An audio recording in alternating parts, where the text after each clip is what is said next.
I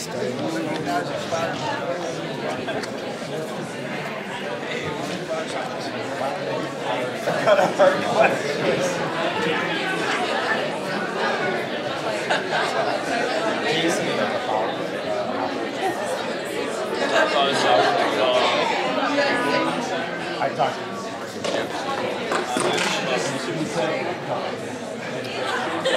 She's doing like some research.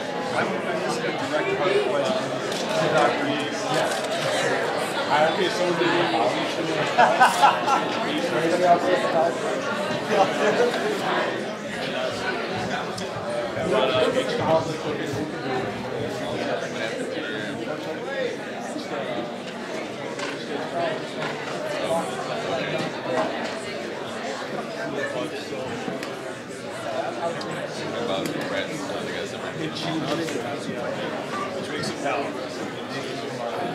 Ryan,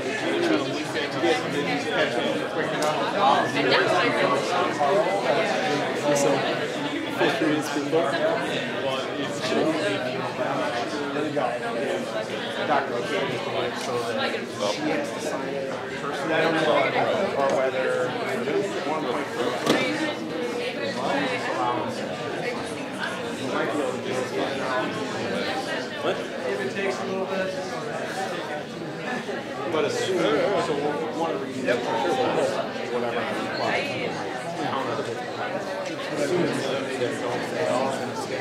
Oh no. Tiana? Yeah, I said I'd talk to you.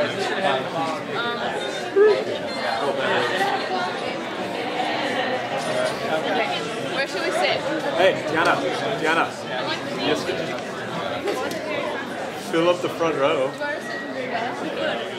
it's not like I need someone to sit next to me. Yeah, let's sit. Someone's videotaping. Way up top. Hey, you guys can all watch it. Sit sitting here? I want to sit next to you.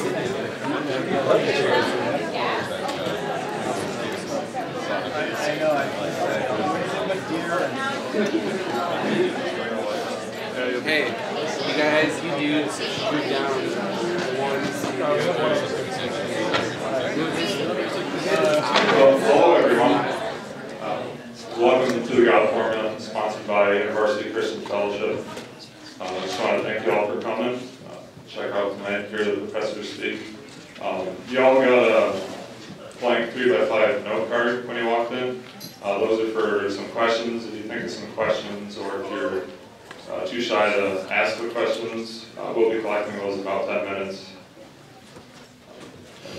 We'll use those throughout the night. We're going to have the professors introduce themselves, and then we'll get started. Welcome all. My name is Nate Wetzel. I teach in the math departments. I actually teach mostly statistics. And so I guess that's all I'm going to say right now. I need to give a little bit longer introduction in about 3 minutes or so.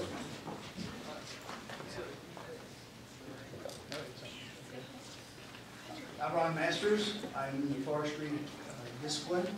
I teach wildland and fire science, a brand new program. And obviously I'm not from Wisconsin. Ron sounds kind of funny. I'm Chris Yankee. I'm from Wisconsin.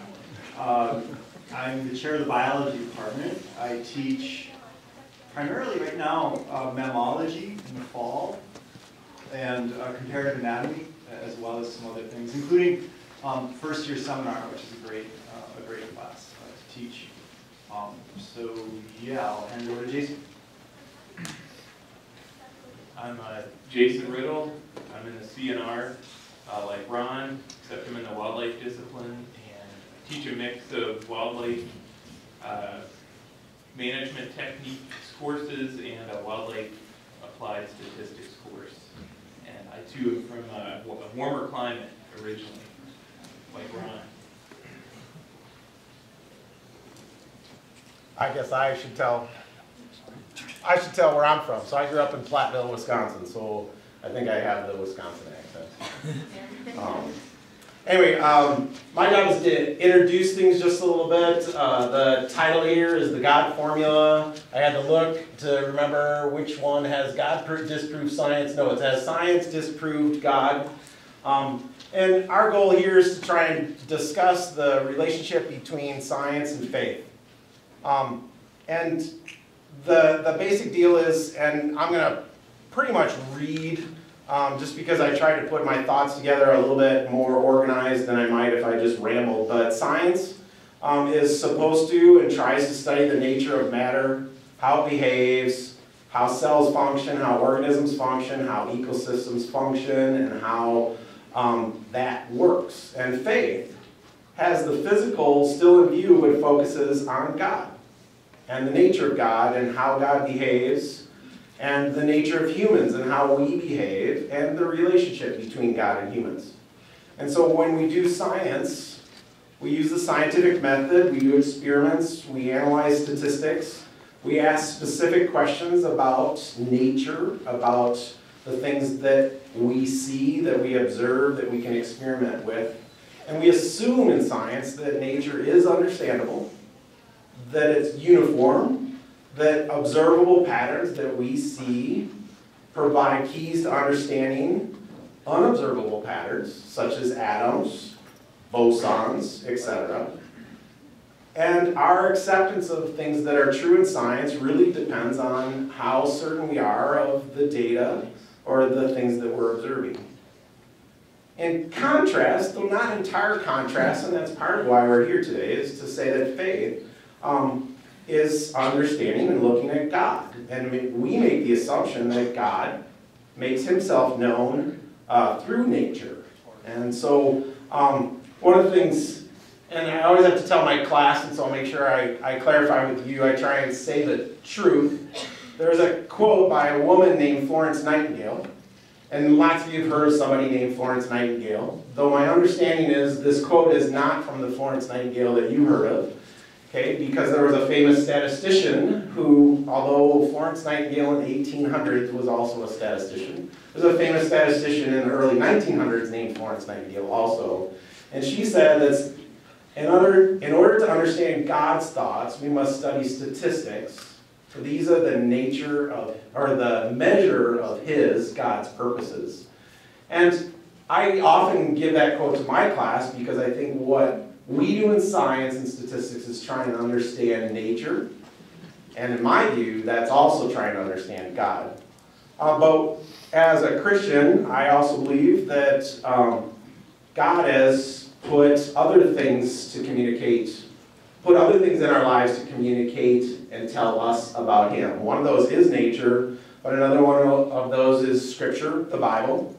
And the third one is the person of Jesus, who I don't think there's any debate really existed, okay, about 2,000 something years ago. And so our goal today is to try to talk about how those two things interact. And I do want to clarify, and anybody I talked to, and I don't think it was ever deceptive, but I think some of the people I talked to seem to think that this was maybe going to be a debate kind of format. And if it is a debate, it's been stacked, okay? Because the four of us are all people of faith, and so if the goal was to see a debate of people that were of faith versus people that were not of faith, you're not going to see that tonight. We might disagree. I don't know, I don't like Chris's hat, but besides that. So the first thing to just note is that we're not here to debate, but we are here to sort of say that we believe that there's a way to interact faith and our faith in God and our scientific work. The last thing I wanted to say was that if at any point during the discussion we say a word or a phrase that you feel like needs better definition, please, try to, I know it's not going to be easy with as many people as we have here, we'll try to do our best to define words as we use them. Obviously we can't do that with every word, but if there's a word that you feel like needs better definition or better clarification, I'd like you to do that. And one of the reasons I say that is I just, in reference to the Boston thing, there was an article that was talking about, are we thinking whether this is an international terrorist event or a a homegrown, United States grown terrorist event, and there's this list of people that apparently the FBI are looking at, and those list of people included neo-Nazis and some other groups, and one of those groups was, I can't remember exactly the word it used, was, but some extremist fundamentalist Christian group. And although I consider myself Christian, I don't consider myself extremist fundamentalist, at least according to the definition I think they were using. And so if we need to define some words, maybe we need to slow down just a little bit and define some words to make sure we're talking about the same thing, as opposed to arguing and really saying the same thing on both sides, and we think we're arguing, and yet we just haven't defined our words. So that's my introduction. I think, Carl, you're going to sort of moderate, and I don't know, Carl's going to, if you have a question, well, let him say what he wants to do to organize. First thing we're going to do is if you had questions written down on the 3x5 note card, if you want to pass them all to your right, my left, we'll collect those in a minute. Just before we get started with the questions, I want to say that I just want to ask you guys to be respectful of each other, respectful of the questions, and to let you know that professors aren't here to judge you. They're here to answer your questions to the best they can.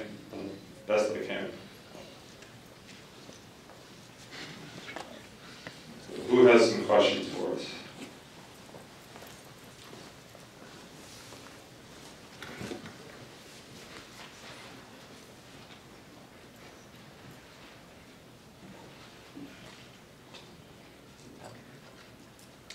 So how does evolution, which is accepted in the scientific community, and God go together?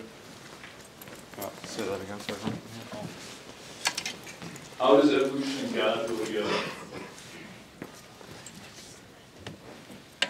I'm going to defer to the biologists, mostly with regard to that one, at least to start.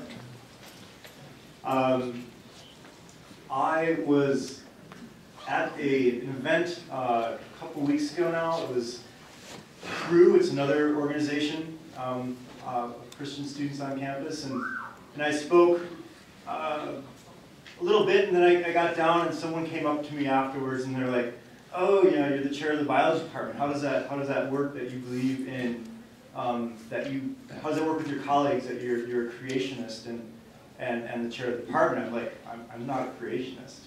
I'm an evolutionary biologist. I am through and through an evolutionary biologist. And she was really offended. And we almost got in a fight at a Christian event. It was awesome. But I think I was fortunate. We're this 1986, and I was where you are, and this kind of was switched. I was definitely not what a follower of Jesus at that time. I was pretty skeptical. So I bring that up because I'm fortunate. I was an evolutionary biologist first. And that allowed me to kind of see things a little bit different. I didn't have the crises of faith that a lot of students have coming at it from the other direction, that are continuously taught that the world is 4,000 years old, and everything was created, in those 7 days. So that Genesis story isn't something that I hold to per se. And for a long time, it kept me from the faith. For a long time, it was you have to believe this to be true in order to be a Christian. That's kind of what I thought was true. And then someone said no. In fact, that doesn't have to be like that. I believe this. I believe there is a truth, and that I don't know it, and that's cool because God knows it. And if, as Nate said, the truth is out there, and God wants us to uncover it. As an evolutionary biologist, evolution is such a cool story, because evolution basically says everything is related to everything else. Or another way of saying it, we're all one big family. From sponges to archaea to us. We all share genes, we all have this. So as a picture of of creation. Again, I use that word because it's a little bit of a loaded word, but as a picture of creation, evolution and the mechanism behind that is so much cooler than what I read in chapter 1 and chapter 2 of Genesis. And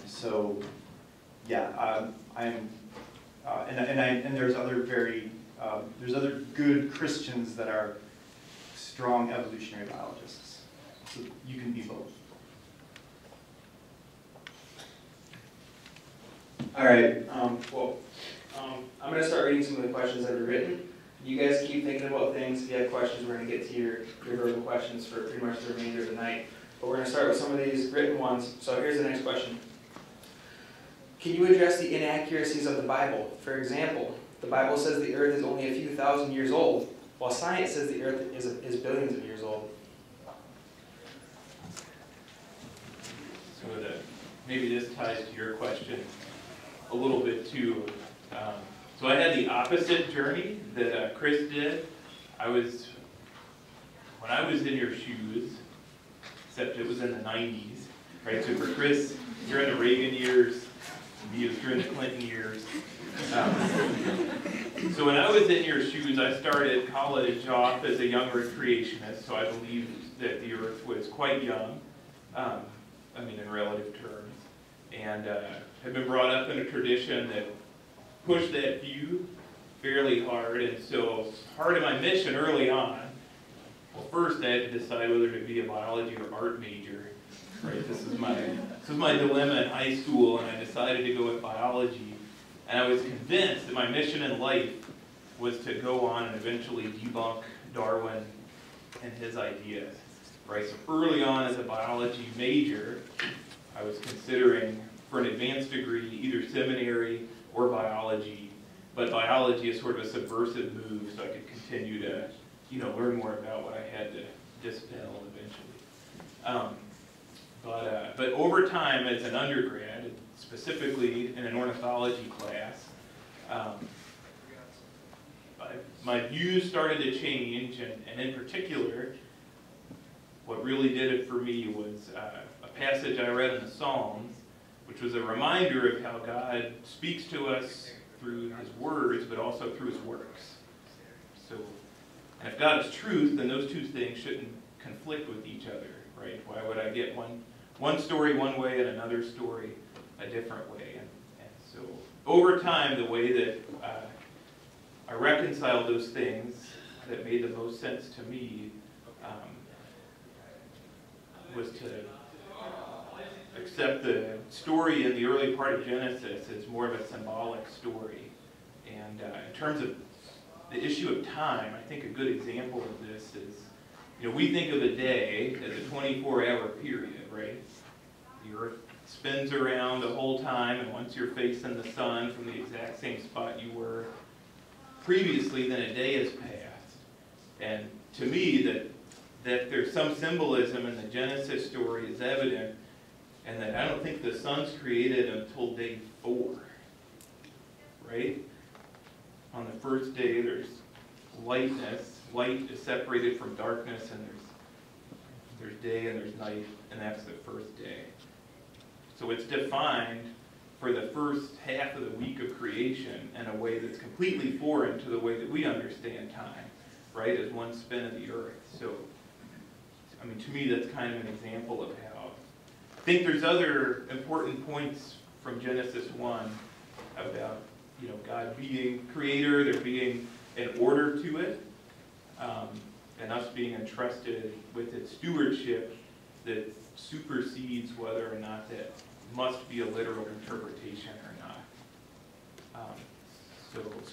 So I don't think the Bible, in no place I've read does it make an explicit claim to the age of the earth, but that time is a mushy concept, even in the first chapter, and then in other places, for example, the genealogy of Jesus, there's generations that are skipped because they're trying to make a point with who they're saying begot whom about Jesus' relatives.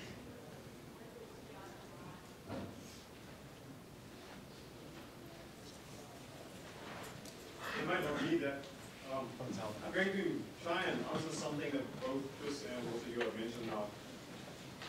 There's no need to spell anything, especially if one looks at the Greek and also the Hebrew writings that there are about the Bible. First things first is, most of us sitting here have grown up with the idea that it says, in the beginning. And also in the book of John, it also says, in the beginning was the Word, and so on. The problem that we have is that we accept that straight away. That's the received sort of text that we get. Unfortunately, there's no definite article in both the Greek and in the Hebrew, which means it should read in a beginning, which could define a point in time which Genesis does describe. So when it says, in a beginning God created heaven and earth, it begins to say that He created the entire universe. If you read that closely and you actually read the text for what it is and you do the studies that are necessary with that, there's a distinction between the words create, made, and set into the universe. So it's possible that there was life before the recreation that's described in Genesis. Because God is intervening into a process by the time you get to verse 3 of Genesis. So I think trying to say like, no, the Bible's contradictory to what science is saying, it's not. It's because we haven't taken time to look at the actual phrases that are there, the actual language that is used. That's why we confuse the issue.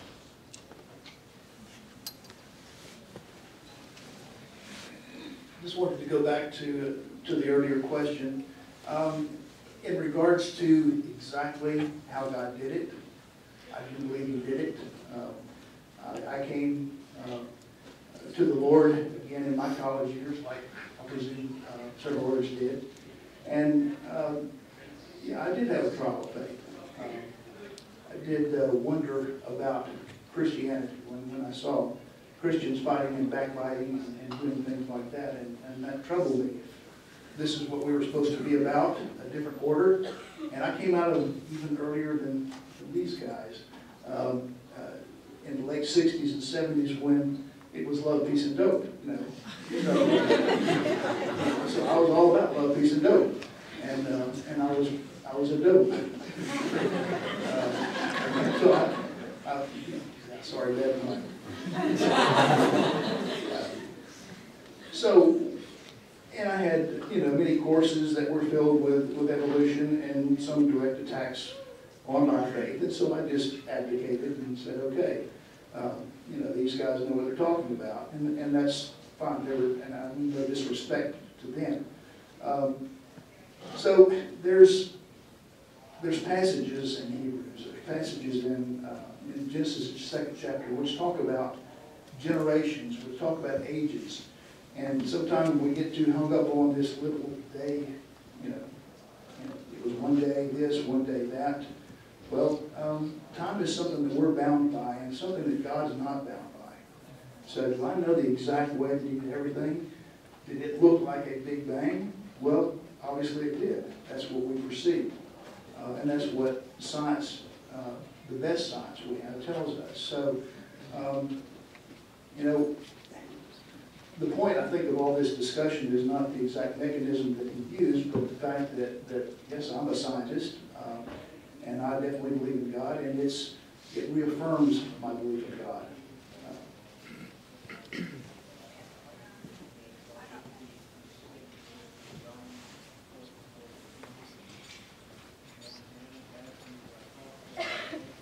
Where do you draw the line between in the Bible between figurative language and literal language?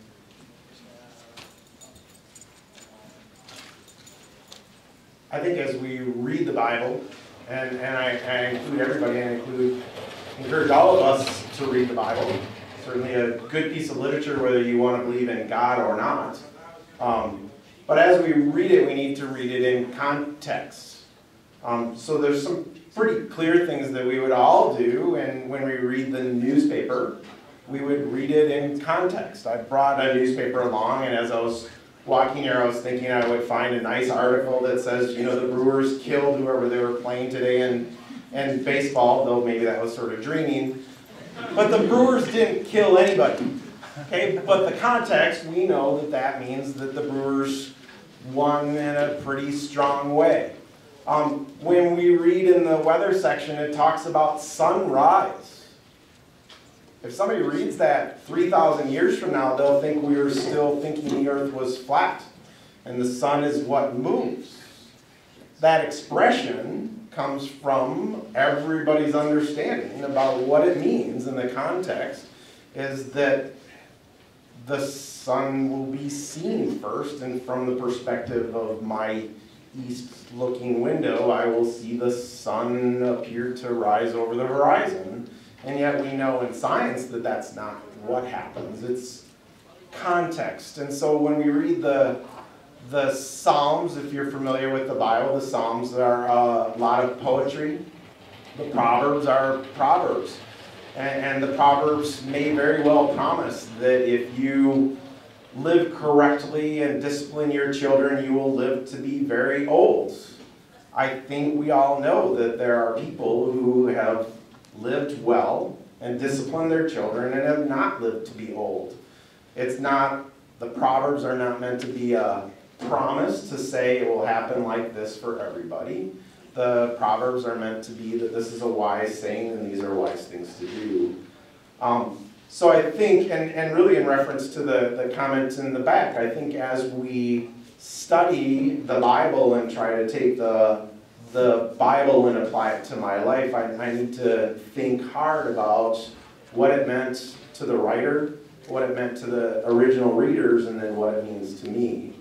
So I think the context, just to even come back to some of the earlier questions, the context of Genesis is that the writer is trying to communicate that God was there at the beginning, and it was not intended to be a science textbook.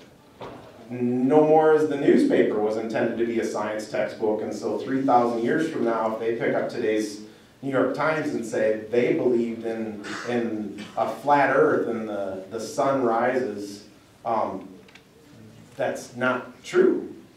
It's just the expression that we use. So we need to understand the context, and we need to work hard at that. So in reference to the question, where we draw the line, I think we have to work hard in lots of places with regard to, and it's, I think, easier maybe in the Psalms and Proverbs than it is in some of the other places.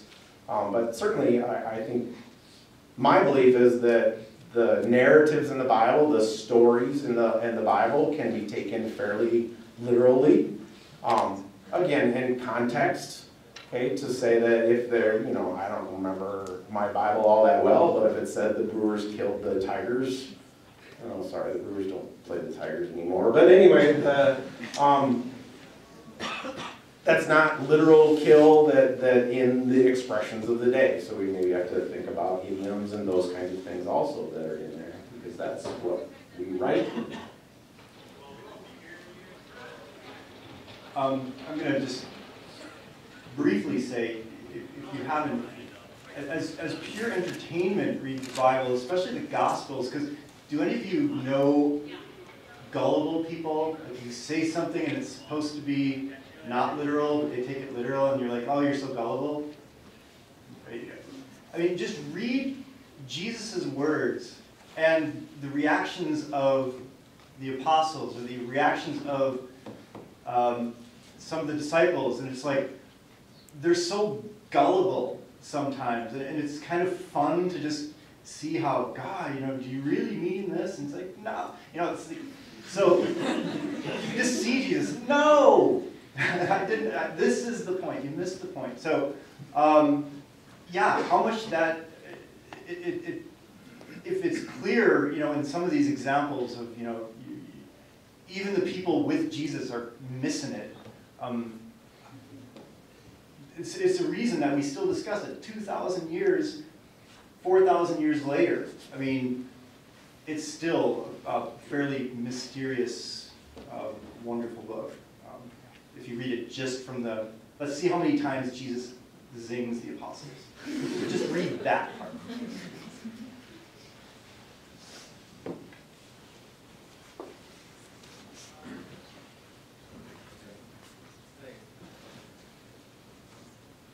Would you say everything can be explained by science, like even things that are considered supernatural, like they, angels and demons and obviously God himself? No. No. There's things that faith provides that science does. It gives us a moral compass, for one thing. Science doesn't necessarily do that.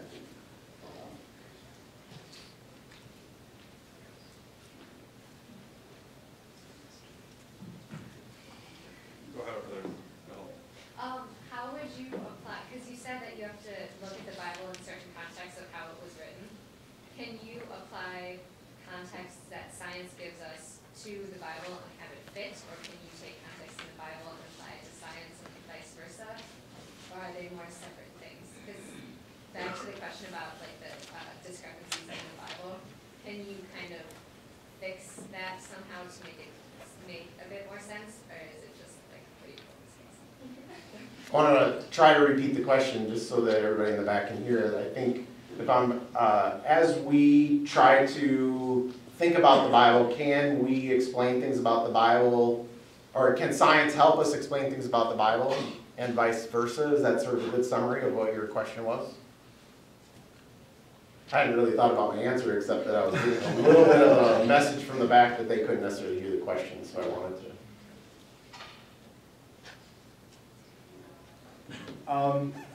There's a couple famous biologists, Richard Dawkins, E.O. Wilson, that when you read their writings, particularly the God Delusion, Consilience, they are attempts to empirically show that the Bible is wrong. If you try to empirically show that everything in the Bible is true, you will become either an agnostic or an atheist.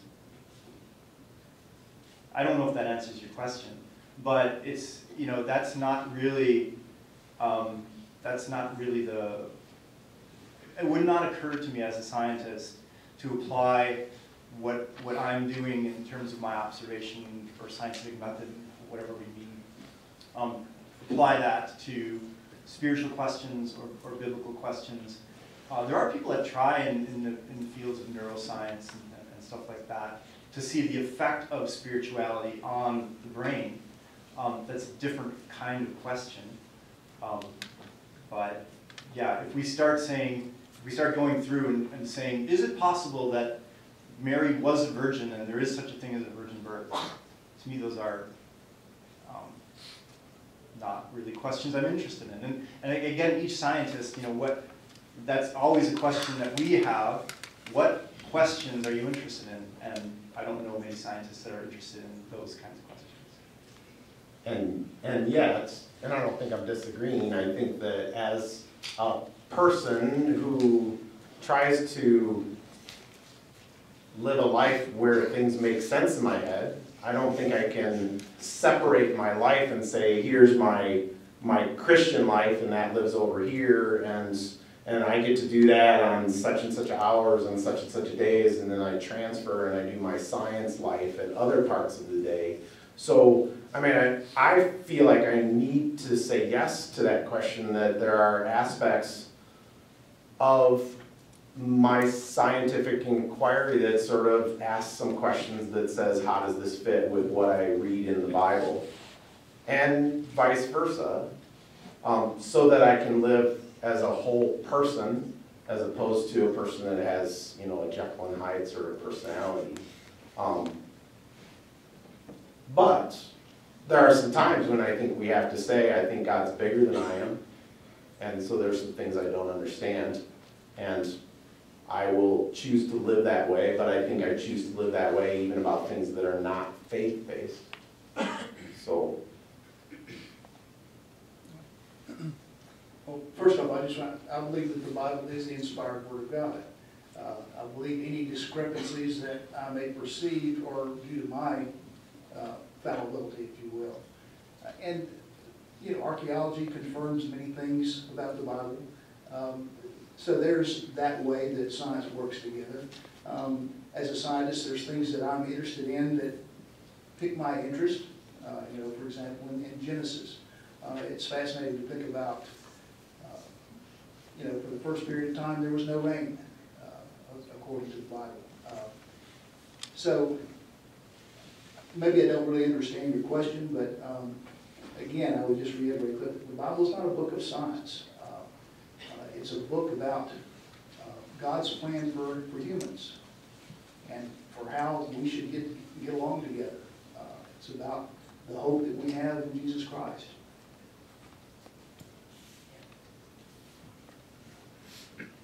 I've got another question here. Hi, the question kind of comes from my friend here and I, so he might help me word it, but our question is something along the lines of, how do you word it? Is mathematics, you do it. Okay, is mathematics invented by humans, or is it the discovered language of God? Example, or an example would be like, look at like the golden ratio, and you see it all over nature.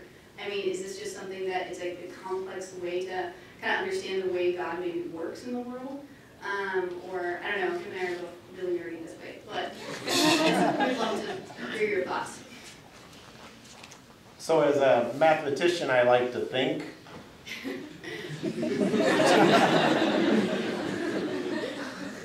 that every time I discover something, that I'm discovering part of God, that I'm discovering and proving a new theorem or something that has to do with what God has created. Yet I find that to be a pretty deep question to say whether mathematics sort of is God in some sense, maybe, and I don't believe that, so I don't want to go that direction, but I think that in the study of mathematics, I think we find out a lot about who God is and the order that He created. And we're finding that out. And I think it's pretty cool. So I consider myself sort of in that nerd category too. There is a book called Numbers in the Bible, right?